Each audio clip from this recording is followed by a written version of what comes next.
Well, I'm just happy this issue's finally getting the attention it deserves.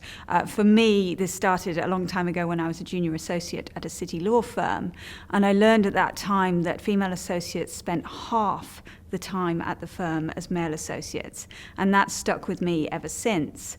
And the pledge, with its commitment towards mentoring and developing women, will go a long way to helping us retain women in the field.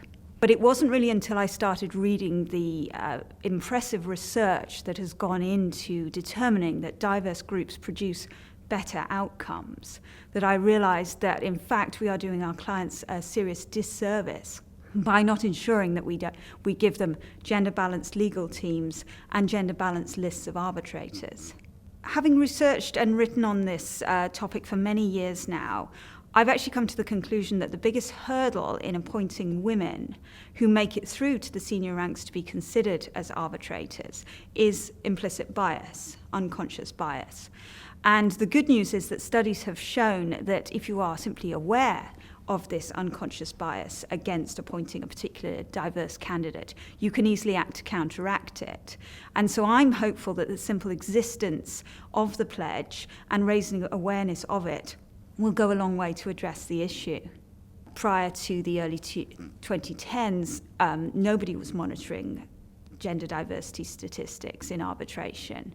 And one of the key tenets of the pledge is to monitor statistics in a more open manner and to publish them. And I think this is going to be very important in terms of developing a baseline from which we can, I hope, see progress. For me, the pledge sparks a conversation, and it raises awareness of an issue. And so basically how I'm going to implement it is by talking about it and by making sure people are aware of it. For me, the name of the pledge is absolutely key. It is called the Equal Representation in Arbitration. And when people tell me fair representation, equal representation will come with time, and I want to shock them, I talk about my favorite statistic, which is if we carry on making women partners at the rate we were making them in 2006, we will not have parity until 2115.